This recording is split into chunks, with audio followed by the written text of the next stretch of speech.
Hey everybody, welcome to the show. You're live with BROfessor and Friends.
Hey everyone, we are live on BROfessor and Friends. Thank you for joining us.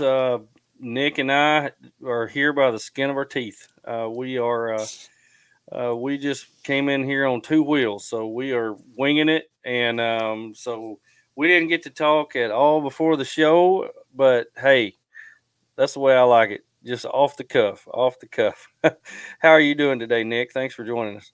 Yeah, no problem. Thanks for having me. Doing great. Doing great. It's like you alluded to, it's been an interesting week and quite a day. But I'm excited to be here. Yeah, I appreciate you being here. I've been following you on Instagram a while, and I was actually going through some of your Facebook, and I was thinking, I wonder if we have ever met before. Not really sure if we had ever met before, and then I found this picture right there. You Yep, posted this picture from More Expo, that's right. and on the right hand of the screen is my FJ. And so I was in the Rhino Rack booth, so I know you had to walk through there sometime while you were there. That's right. That's right. We had to meet sometime we were there. So I was there with Aaron from Rhino Rack and had my FJ set up, and I know that you were one of the featured people because I found this right here. You were one of the featured people at More Expo 21 during the Snowmageddon. Oh yeah, And so, we were just covered up with people. There were so many people there, and I didn't get to walk around very much. Where was your rig at? we were right At the over bar? by the opposite hall that you were in. We were right by the concession stand over there. I think it was like a pizza and a hot dog place or something like Yeah, that. yeah, okay, Yep. yeah. So it was right up against the wall. We got to walk through there just super fast one time, and didn't really get to see much or do much in there. So I probably missed you. We were on that separate ends of the hallway there. But what a fun time that was. Here we are with it pouring down snow, wondering if anybody's going to show up, and they open the doors, and here comes everybody. The I mean, that was flood. just cool. Yeah, it was. We were blown away because we were thinking the same thing. I mean, I'm from the Southwest. You see the kind of weather that you guys were having. Nobody Hmm. travels in that stuff down Mm-mm. here. So I'm thinking, man, nobody's going to show up. Like that's, and I think everybody said we have nothing else to do. We're going to the show. Yeah, exactly. And we'd been locked up in our houses for a year. Everybody was dying to go somewhere. So, Right. and down there where I'm from, I'm 3.5 hours south of there, and we got an ice storm. So we got Wow. 12 inches of snow on top of 4 inches of ice. So it was a nasty mess down here, and we don't usually get that kind of weather. So we don't have snow machines or anything to get it off the road. So I mean, it was a horrible mess. But Well, people we just showed up. oh yeah. Yeah, no, I mean it was crazy. The amount of people that we talked to was insane. And then yeah, commenting on the weather. I mean, we trailered the Silver Xterra. That's my partner, my business partner, Rogue Overland, Nick Schulte. We partnered trailered his out from San Angelo, Texas, and on the way back, it took. I kind of snuck out on a flight because I had other obligations I had to get back to on Monday. But yeah, he got stuck there in Springfield for I think it was an additional day, and then it took him it was either 2 or 3 more days to be able to make it all the way home. Wow. Yeah. Well, we ended up I actually helped Chris do a lot of stuff, so we were there until the last person pulled out on Sunday.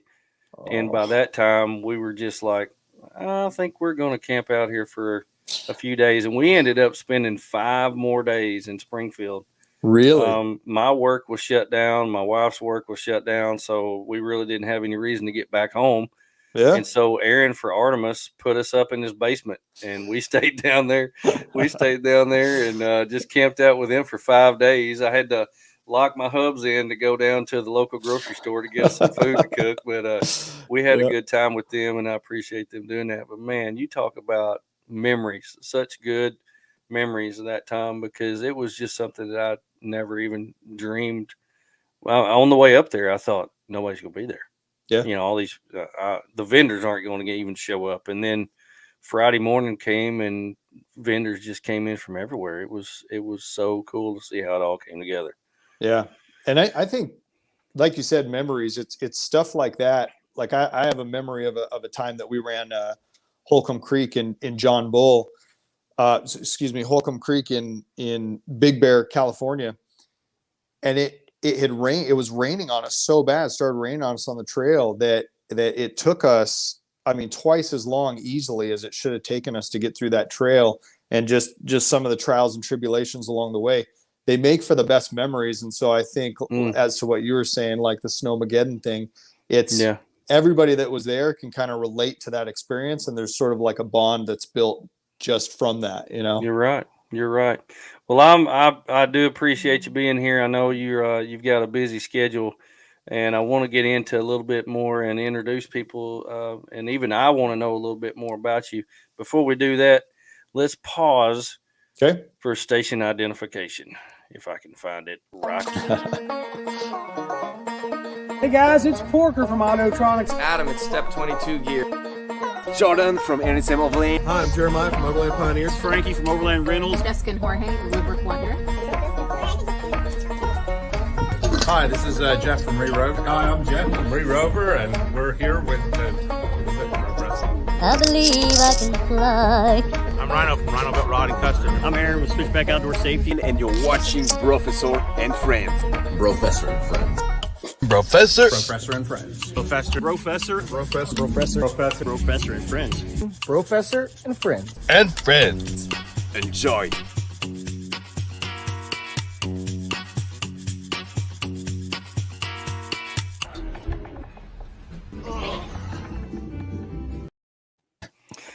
So Nick, yeah, that's always fun. I love going up to people and say, "Hey, would you just say this for me?" And I'll make you look like an idiot. So, except Mason with Blue Line, he does that all by himself. But anyway, Nick, tell us a little bit about yourself. Where are you from, and how did all this Rogue Overland stuff get started? Yeah. So, for me, I'm from Arizona, and so been in the Southwest my whole life, and just grew up outdoors. I mean, everything from backpacking to just camping, you know, out of vehicles, camping out of a boat on the lake, riding dirt bikes. Just the outdoors was always a part of it all. And so, yeah, I kind of learned how to off-road in what was it, a 96 Bronco, you know, back in the day. Excuse me, not Bronco, Blazer, Chevy Blazer. Yeah, just real basic, and kind of learned how to off-road in that, and just was really, I mean, I dig it. It's so much fun being out and doing that kind of stuff. So later in life, got a hold of a 2001 Nissan Xterra. It was actually the first vehicle my wife and I bought together. We bought it used with 30,000 miles, and kind of went through its life, her owning it, minimal modifications, and then got passed on to me, and the modifications kind of progressively got more crazy and more crazy. So I was, just lots of wheeling, lots of involvement in the off-road community, especially the Nissan community, back before social media. So back when we were all on forums and doing stuff that way. and organizing some local runs. Got involved in an off-road event called Gone Moab. Helped run that, was part of the organization group for that for about 3 years before we passed it on. And yeah, me and a couple buddies, just after we passed that on, we're kind of saying like, man, you know, all this off-road stuff is fun, and all the, you know, the trail runs that we organize and all these things, it's really fun to do. I wonder if we can somehow kind of do it as a business, I guess. I guess, you know, it's really what it is. Do it as a business. And so that's kind of how Rogue Overland got spawned, was just out of the passion for that off-roading and that outdoor lifestyle. And, you know, and it really is a passion, because I'm sure, as you know, with this show, it's a lot of work. It's a lot of late hours, early mornings. Every time, you know, we've basically reinvested everything that we've made with Rogue back into Rogue, so that we can continue to progress ourselves and produce better content and more information for the people in the community. And so, yeah, that's kind of how it got started. We've had some in and out of people involved in helping us run it. And at this point in time, Nick Schulte and myself are the ones kind of keeping the torch going forward, and we just love it. It's just great to be a part of the community. That's cool. You took me back there for a minute. I tried to think, man, what was my first vehicle? You know, I'm an old man, so it takes me a long time to remember that far back. But 1990, I bought a Suzuki Samurai. Oh yeah. And I would give anything to have that thing back right now. Yep. I mean, first of all, the prices of them have just skyrocketed. They're rare. You can't find them anymore. I hated that thing and loved it, because if you rode it on the interstate, you would have to downshift on the interstate on the smallest hill to try to get it to climb the hill, because it was like a 0.2 liter 4-cylinder. It was horrible. Yeah. But you get that thing off-road and it would go anywhere. Crazy. It was so much fun. And I remember taking the top off and just trying to get lost. I mean, all the guys I was in college with, they would just pile in with me, and we would just try to get lost. And we went out with some Jeeps and stuff. And the wheelbase was shorter, and the width was skinnier, so I could get in between their ruts and just plow through there. And they were just amazed at where this thing would go. And I just fell in love with it. Of course, my grandfather had taken me out and taught me how to fish and you know, camp and cook on a Coleman stove and all this other stuff. And that's just, you know, it becomes a part of you. I feel what you're saying. You know, it just becomes it's an identity. That's who we claim to be. Now, I want to encourage everybody. We do have several people on here watching live. I know it's really hard to get people down at a certain time, and this will be up for a long time. But if you're live on here, we'd love to have your questions and comments. And Dan has posted a comment on here that he wants to ask you about why Nissan. And I want to know that too, because we don't get a lot of Nissan guys on here. That's not a common choice for you know, for the crowd that we run in. So why Xterra? Yeah, so appreciate that question, because we are one of the few carrying the torch for Nissan. Kind of had how your grandfather got you into it all. My mom and my dad were just amazing role models for me, and are the ones that, you know, raised me in this type of outdoor lifestyle. And so I kind of call myself a shade tree mechanic. So I've been turning wrenches since I was a little kid.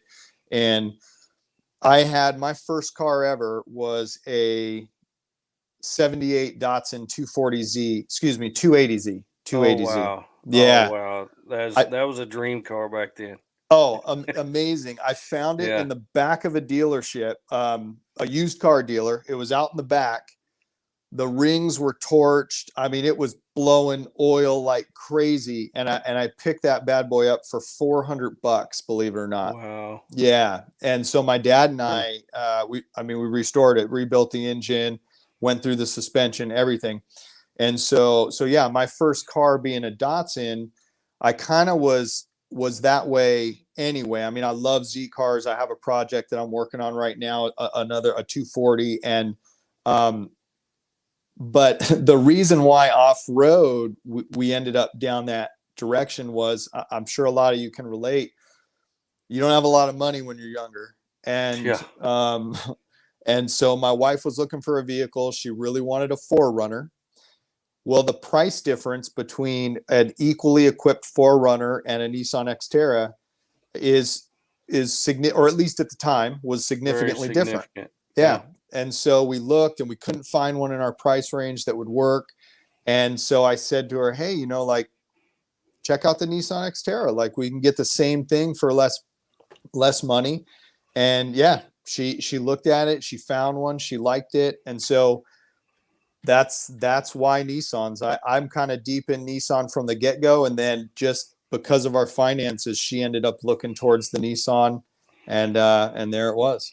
That's that's cool. And here's a picture of the yellow Nissan exterior. And I know it the look of it changes all the time because you're always doing something to it. Is this still the way that it looks now? Have you done anything different to it? Let's see. That is the way it looks. It's about to get a set of Falcon tires. I got the tires about worn out, and I've been running BFGs for a long time, and I like them. And I've tried Goodyears, and I know some people like those. They didn't quite work out well for me.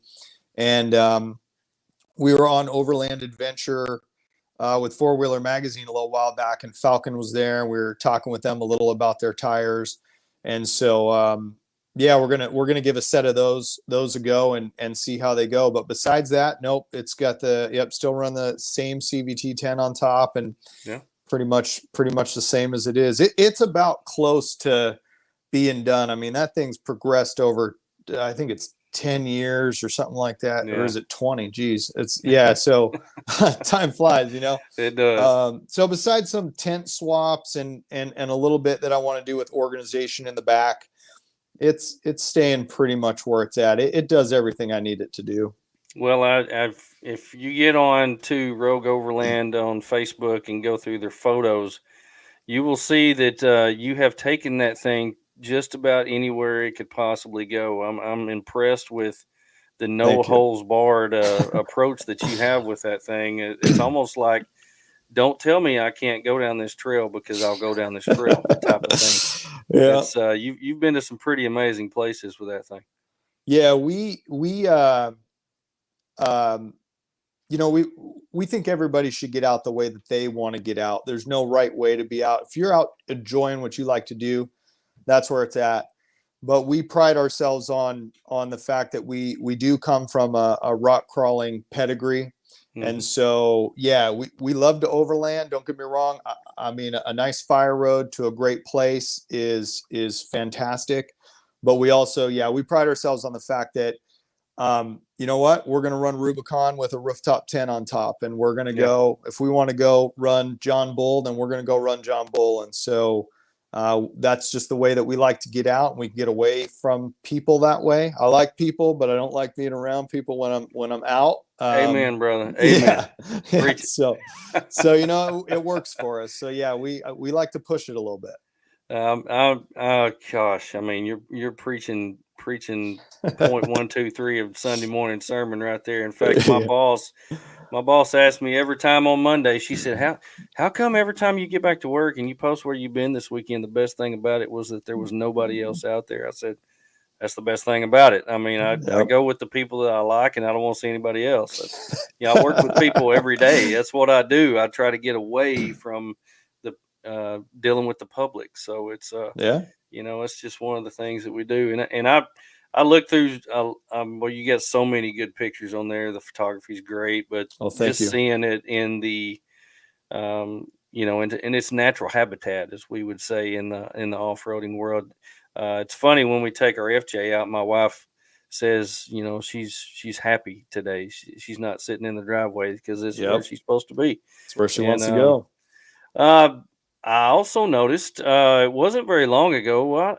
I don't know the month or date on this, but you also made the cover of Tread magazine with their. Tell me how all that came about. That's pretty cool right there.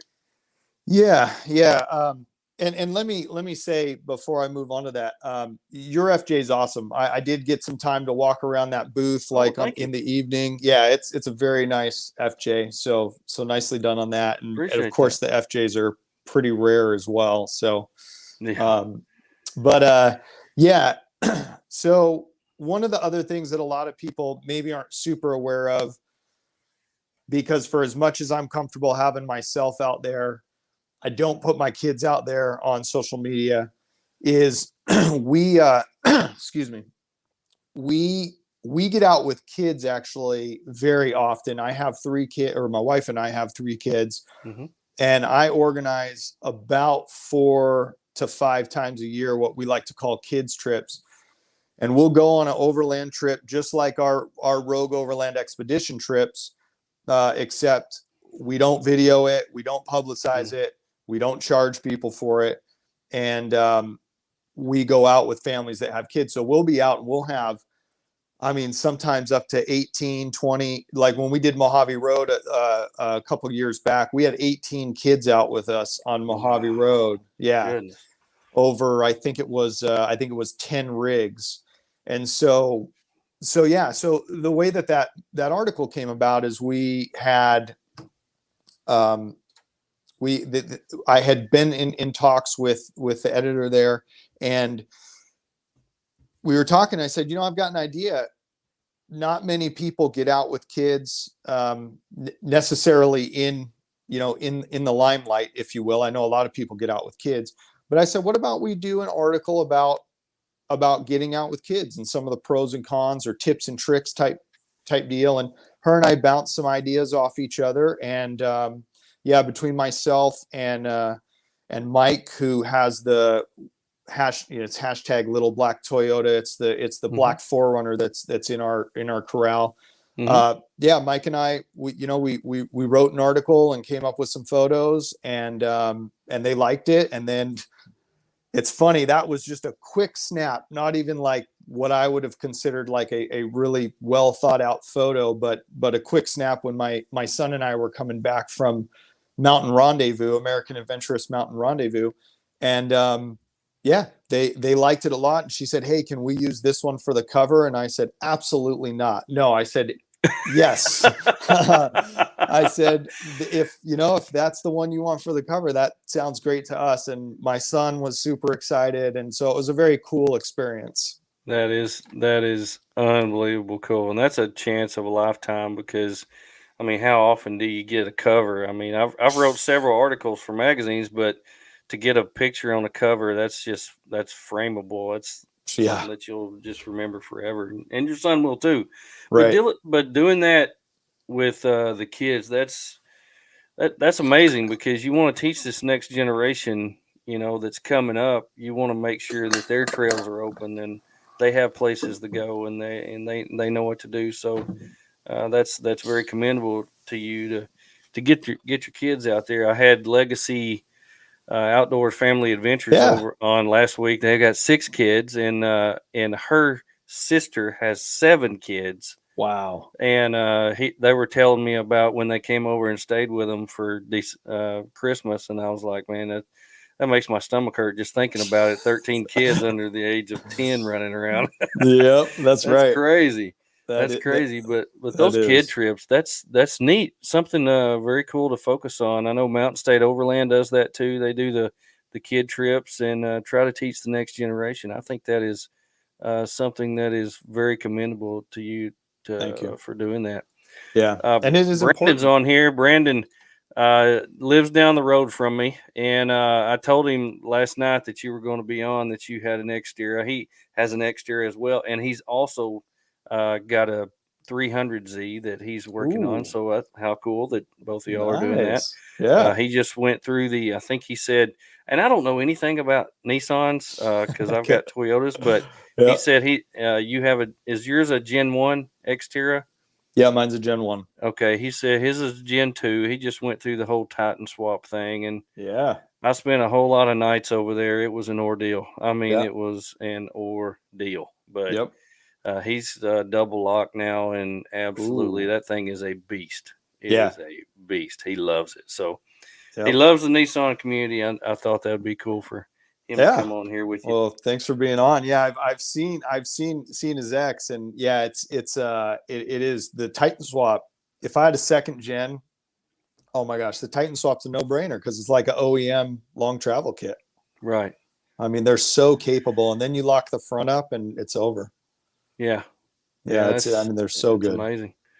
That is amazing. Well, tell me about some of your favorite trips that you've been on. You look like you've been all over the West, and some of the pictures that you've posted are just amazing. But the theme kind of that we're doing in this season of the show is best trip ever. So it's really hard for people to narrow down one when you've been to so many. And but tell me about some of the places that really stick in your mind as some of your favorite trips. Yeah. Rubicon Trail for sure. And I've been lucky enough, blessed enough to be able to run it twice. And so, without eating up too much time, I think it was 2016. Was it 6 of us Nissans, people fairly prevalent in the Nissan community, got together and we went and ran Rubicon Trail. And so we had, I think as I recall, it was 4 Nissan Frontiers, second generation Frontiers. All of them were Titan swapped and built. And one of them was even, I think he was solid axle swapped at that time. And then a second gen Nissan Xterra that was solid Titan swapped and locked front and back. And then my Xterra.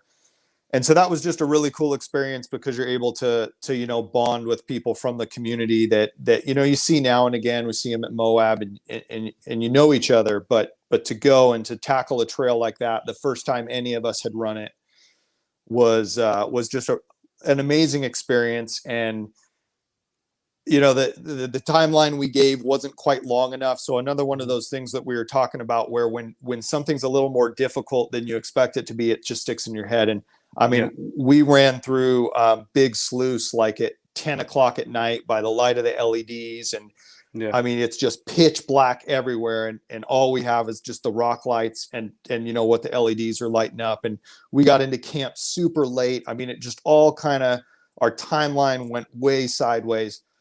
And, but it was amazing. I mean, get up the next day, have to finish the trail because we had only allotted 2 days, which by the way, don't do that. Give yourself 3 days if you go run Rubicon. And then, the miles to get home. And so that was just a very cool experience. And then, 2 years later, my really good buddy, been wheeling with forever and part of Rogue, Nick, he's in the Air Force, and he says to me, "Hey man, I'm getting relocated. They're moving my base that I'm at, and I got to run Rubicon now, or I'm probably never going to get a chance to run it because I'm going to be too far away." And so, I mean, how do you say no to that? True. So then, 2 years later, so I think that was 2018, we run it again. Chris from Niztec Lifts comes out and runs it with us, and of course the rest of the Rogue crew. So we had Lil Black Toyota out there, and one of his friends in a well-built Jeep on 37s. And it just, so the Rubicon has a special place in my heart because I've shared that experience with quite a few people. And so that, I would say, always up in the top. We did Colorado. Was it last summer, I think, or the summer before? Last summer, I believe. And I'd say that's probably number 2, like Imogene Pass, the areas, the trails in Colorado. Again, Chris Meisner from Niztec Lifts was nice enough to play trail guide for us. Took us out on Holy Cross Trail, which is some hard rock crawling. We have a video of that on our YouTube channel. You can check out Chinaman's Gulch. And so that area, I would say, also is just fantastic. Yeah, that's cool. Well, I can definitely tell that you and I are opposites when it comes to getting out on the trails, because I'm more of a, and we have people that like to do all kinds of stuff. So I'm more of a camper, getting to a spot, getting out my stuff, cooking, getting my coffee out in the morning, and just enjoying a view. I'm one of those that the whole way out there, I'm worried about being able to drive home. So I want to make sure that I don't do anything too hard, and or break anything or something like that. I had we spent the weekend with some friends, and they had done Pritchard Canyon in Moab, and 3 miles took them 10 hours. And I said, that just makes me sick at my stomach just thinking about it. And they were like, the memories that we got from that are amazing, but we'll never do it again. It's just one of those things that you go over one obstacle, you go 100 feet, there's another one. You go 100 feet, there's another one. Go 100 feet, there's another one. And at the end is winch gave out, and it's it's just one of those things that it's not for me. But I've done Imogene Pass, California Pass, all those passes out there in Colorado. There's not a bad place out there. No. It's just everywhere you go is just beautiful and breathtaking, and it's really hard to narrow it down to one spot, because they're all good. And and for those of us who lived in the Midwest who have to drive 24 hours to get out there. When the heat hits here in the summer, that's where I want to go. I want to go higher elevations where it's not 100 degrees during the middle of the day, and that's just like heaven for me. But I've never done the Rubicon Trail. I thought you had to do it in a Jeep for some reason. I know, right? So you did you put any of the Jeep badges on your Xterra or anything like that? No. Oh yeah. No. The sticker thing and all of that, not my cup of tea. I like to keep it pretty clean. So, but it's funny you say about not being out west. It's same with the East Coast, man. Like Midwest, I want to get out there so bad because it's so different. It's a new experience, and so it's the Midwest and towards the East. I mean, that especially like the Southeast. I've been wanting to get out that way for a long time. But you're right. I mean, it's a trek. You gotta have some days just for travel. And and you were talking about switching over to the Falcon tires. That's what I run. I've run them for 2 summers now, and it doesn't even look like I've put any miles on them. They've held up super great on the interstate because we have. Good to know. I think I've got 25,000 miles on them, and they look almost just like the day that I bought them. And a lot of that is highway miles. Yeah. And, before that, I had Toyos on there, which I thought were good tires. They're high dollar tires. And we went out to Colorado 4 years ago. I come out and all the sidewalls were just slashed. Every one of them had slashes in them. Wow. And I said, man, this is not right. I don't think this is supposed to happen. Right. So we swapped tires. My wife has an FJ2, and we put the Falcons on both of those, and we liked them so much that I put them on my Prius. So, all right, they're not off-road tires on the Prius, but they're they do wear very well. You mean they're not 35s? I'm waiting to do that. I think it'd be something funny if somebody actually did do that. But no, that's we got 2 vehicles that get 12 miles a gallon, and my wife commutes to work sometimes. I said we got to have something better. Something better. So ended up finding a little Prius, and we beat around on that thing all the time. We go everywhere on that. I'm not afraid to go anywhere. But I understand what you're talking about. The East Coast, June of this year, and I think 4 times we've been out to West Virginia, and there's not a bad place out there. It's just beautiful. It's something completely different. Even what we have, it looks a lot like Arkansas, but the mountains are taller. Right. And going off road there and seeing all the waterfalls and the different trails that they have to run, it's just amazing. There's so many places to go and experience that you really can't narrow it down to one place. No, you can't. And it's the interesting thing too is like the thing that I'm intrigued about your guys' part of the country is like we don't have trees. You know what I'm saying? Right. Like you got to worry about cliffs and stuff like that and a lot of loose type situations. And like there's trees up by Rubicon, but as far as like loose mud and and tree type stuff. And Yeah. I hear people talk about, yeah, you know, I mean, you got to get some momentum to get up this hill, but then you got to watch out for this tree and kind of shoot between Yeah. these trees. And I'm like, man, so you're like spinning your wheels like crazy and you try not to hit trees. That's It just exactly how it is. doesn't comprehend for me because I've never experienced it. Yeah, and I've posted pictures of my FJ before. I had limb risers on, and all these West Coast guys were like, what are those? Yeah. And I said, well, you don't understand that the trails here are 50 inches wide, and when the leaves get on in spring, all the limbs hang over, Yep. and you need something to get them out of the way, or they'll jerk your snorkel head off, or bust your lights, or whatever. And they couldn't comprehend that. They said, you come out here, you better take those off. We'll make fun of you because you won't need them. And when I went out there, I was like, you're right. Your trails are really wide. Oh yeah. There's no trees anywhere. Yep. And so, you know, a lot of times having a winch is not even necessary because there's nothing to winch to. Yeah. So it's a whole different world Right. between here and there. But I love the Southwest. I love going out. I love New Mexico. New Mexico is one of our favorite states. I believe they have the best food anywhere.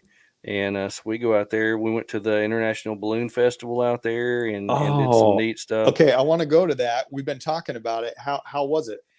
Well, I can tell you this. It wasn't like anything I have ever experienced in my life. You know, normal things that you go to, you sit on the sidelines, you watch, and then everybody does their thing, and then you go home. Yeah. That's not that way. You actually get to go on the infield.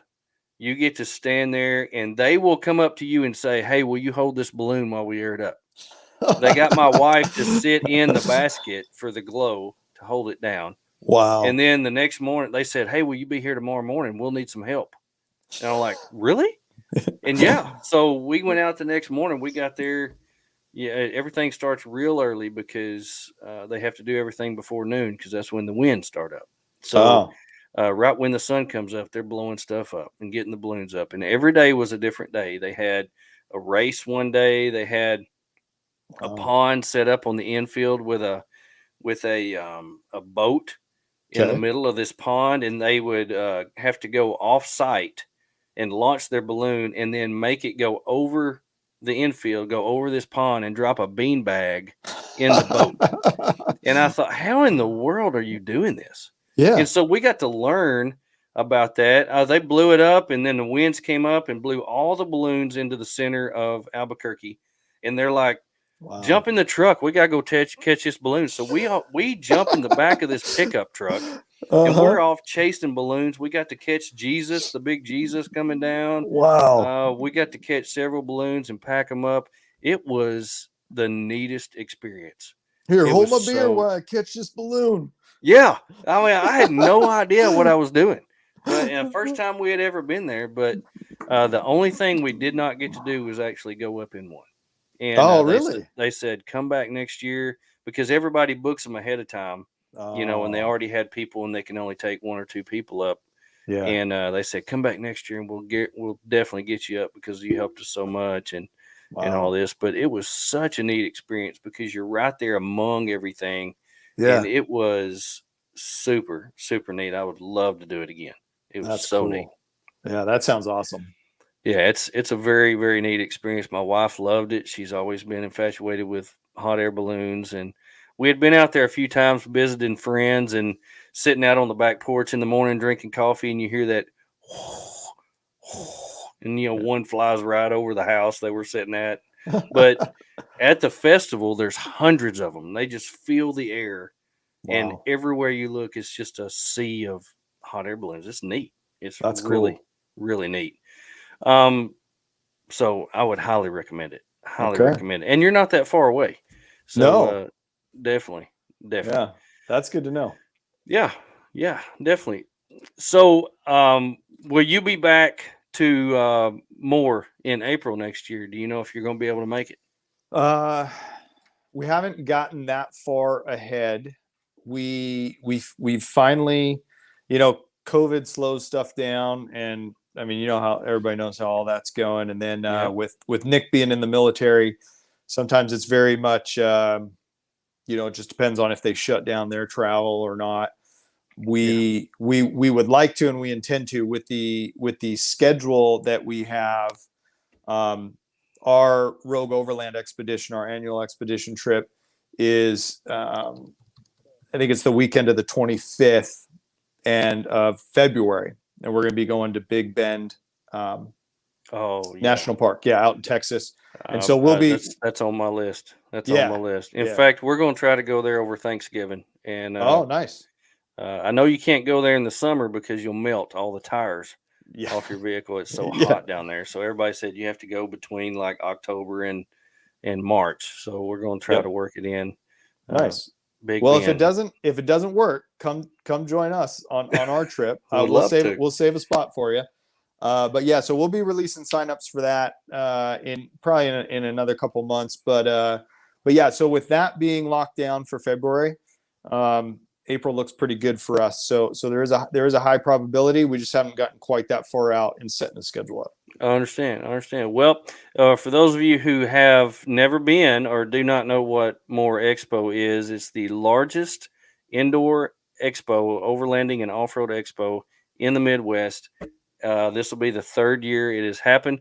And if you don't know what it looks like, I have something to show you. Check this out.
There you have it, April 8th through the 10th, 2022, Springfield, Missouri. Chris has already opened up another 40,000 square feet outside. So 140,000 square feet of vendors, rigs, everything that you could possibly think of. You might need to be saving your money now. It's a pretty cool deal. So make sure you put that on your calendars. And I appreciate Chris for sponsoring the show. So tell us how... you lead these rides throughout the year. You do these rides. How can we find out more information about these rides so we can get involved with this?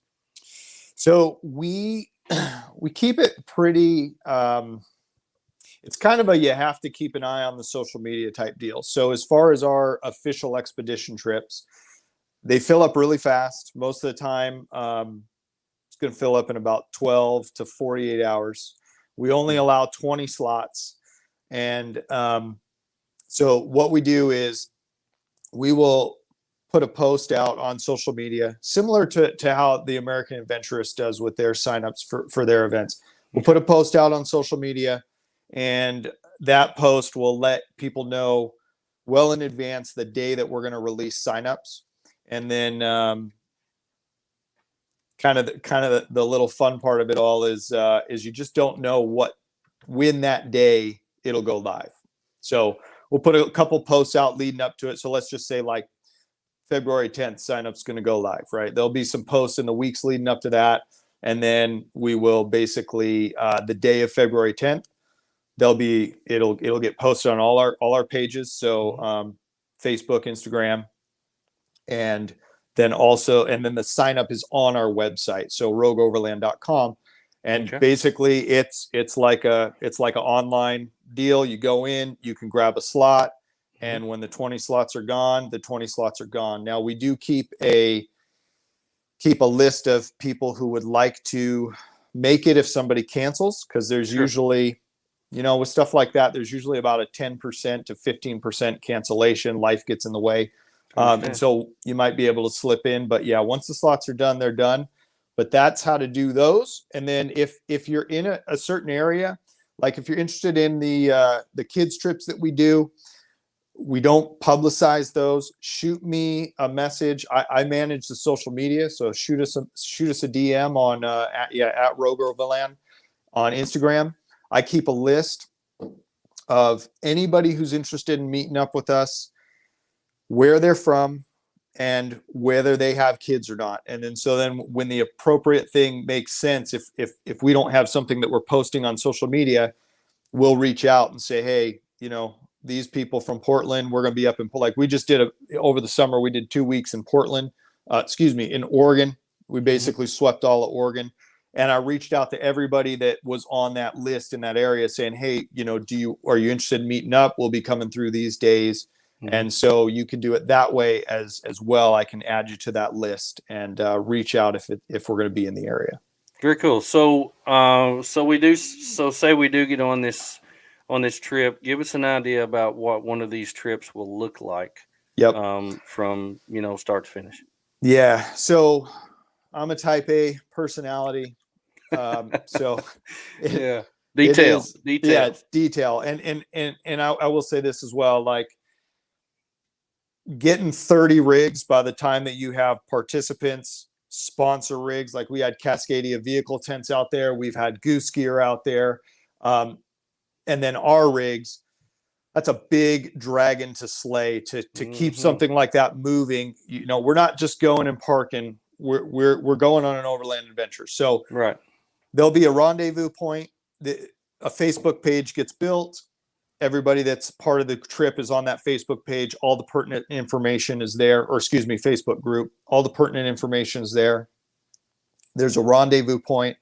And so we all meet at the rendezvous point. It's looking like this year it's going to be a Thursday at noon meetup. And from there, we will let everybody get situated and then introductions, all of that. Hey, here's what it looks like. Hand out swag and all of those things that go out. And we keep the cost of this really low. Actually, I would like to comment on that. A lot of these trips, people are charging $800, $1,000. I've seen them for $1,500, like down into Baja area.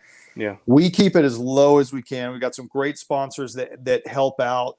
And we basically keep that cost as minimal as possible so that people can go out, have a great adventure, get some cool stuff, excuse me, and try to keep that cost of entry low. So pass out the swag and then start the adventure. So what we do with these adventures is we're traveling every day. So it's not a show up and camp. We travel every day. There's generally going to be a trail each day, and that could range from a fire road to a fairly significant trail. We don't rock crawl like we do in our rock crawl videos. These are overland trips, so you're talking like maybe a blue at worst on the rating scale, maybe a 3 out of 10 on the a 3 out of 5 on the 5 scale. Sure. But so we'll hit a trail. Generally, we like to incorporate the culture of the area. So like on this last trip, I'm working on the video for it right now, but this last trip when we were down in the Tucson area, we went and saw a live theater gunfight down in Tombstone, Arizona. So we'll do something that incorporates the culture and puts some money into the local economy. And then epic camp spots. That's a big thing for us. Find an epic camp spot. So camp, always have some great campfires, usually do a potluck one night. And then next day, same thing. Drivers meeting. We'll head out, typically catch a trail, catch some cultural experiences for the area. Another epic campsite. The 3 things that are real big with us on the events that have kind of become a staple is the potluck one night. And then I'm not a huge fan of raffles, but it just sort of happened. Those great sponsors send things to get raffles. We do an epic raffle. I mean, last year we gave away a shift pod. Adventure Trailers sent out some stuff for us. Goose Gear sent stuff out. Yakima sent out some vouchers for products.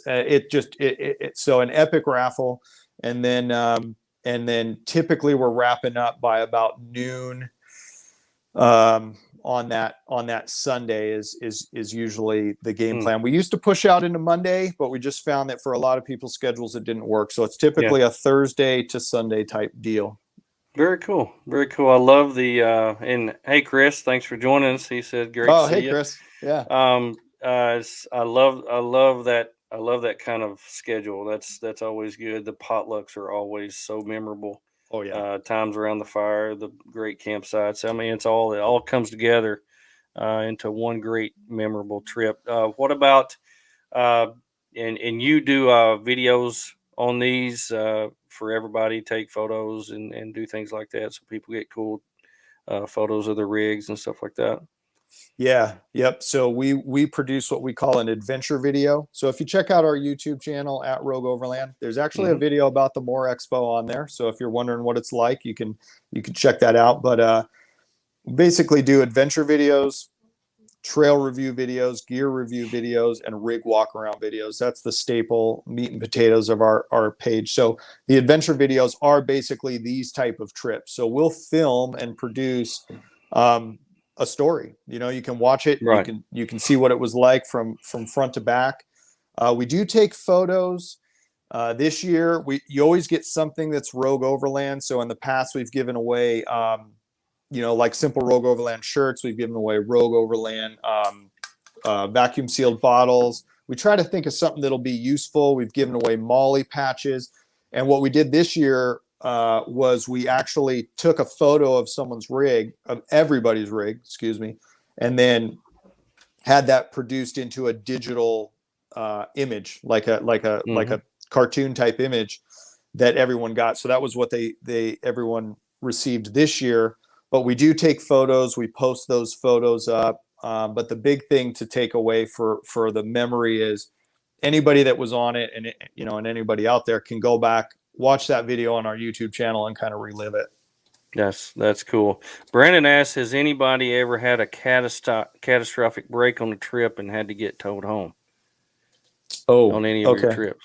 Okay, so on our trips, no catastrophic breaks. Some of the things no breaks that resulted in having to get towed home. So two things. Again, these are overland trips. So if you want to rock crawl with us, reach out. I mean, if you're into rock crawling, we love going rock crawling with people, but these trips are overland trips. So they're mellow trails. Yeah. But two things that come to mind, both happen to happen in Wickenburg now that I think about it. We had a trailer tip over.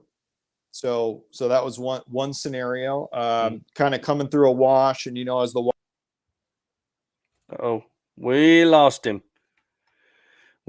He went somewhere. Maybe he'll come back in just a second. He was right in the middle of telling us about Wickenburg and the trailer tipping over. I don't know what happened. I think he was on his phone, but maybe Nick will be back here in just a minute. Yep, there he is. He's back. I'm back. And he's back. Sorry about that. I guess you got carried away and your phone just gave up. It gave up on me. So yeah, anyway, coming through this little ravine, just got a little too high on it. Trailer tip, no big deal. We rigged something up, winched it back over. They were fine. A little issue with the attachment of the tent, but we got it all taken care of. And then we had a Jeep XJ. The steering box got separated from the unibody, and luckily, although we were I think we were 2 days into the trip, we weren't too far from civilization. And so we were able to buzz down, get some hardware, put it back together. So those are kind of the two big breaks that I can think of. Well, I knew there would be a Jeep in there. Hey, I've got some friends that have Jeeps, and they tell me like 60,000 miles, trade it in and get a new one. My wife wanted a Jeep. I said, I'm not a mechanic. If you want a Jeep, you'll marry a mechanic. The Toyota guys carry all the tools for the Jeep guys. So, because they're not strong enough carry them. So anyway, that's the way that goes. That's Well, funny. man, that's so cool. You've got my blood pumping, wanting to go on one of those trips. It just sounds amazing. I'd love hanging out with like-minded people. Oh yeah, Those are the people that I don't necessarily want to get away from when I go out in the that's right. in the forest. Those are people that you kind of really want to hang around with. So that sounds really fun. Let's tell everybody about where they could find you on social media, YouTube, and your website here before we get off. Yeah. So all the social media is at Rogue Overland. That's YouTube, Facebook, Instagram. We have a TikTok. I haven't been as great about keeping up on that, but there is one. And then, the website is www.rogueoverland.com. And that has our store, and it has most of our videos are linked onto there as well. And some information about the rigs and things like that. Very cool. Well, man, I sure appreciate you coming on here with us. I feel like I know you 1,000 times better than what I did an hour ago, and that's the whole reason behind this. I love it. Is to get to know everybody that's out there. The people that we follow, most of the time, all we know is the rig that they drive, and we don't know much about them. So this really helps me get to know you, and everybody that sees this will know Rogue Overland a lot better. Because of it. So I appreciate you coming on. Oh, thanks for having me, and I appreciate what you're doing. I mean, you're so right. We don't have a lot of opportunity to actually see the people, and it's great that you're doing what you're doing. I appreciate that. Well, everybody that came on, I appreciate you. There's 1,000 different places that you could be, but you chose to be here. We're going to get out of here, say hey to our families. Nick, don't go anywhere, but we're going to wish you a good week. Hope you have a great weekend, and get out there while you still have time. Take care. Dance, baby, don't stop.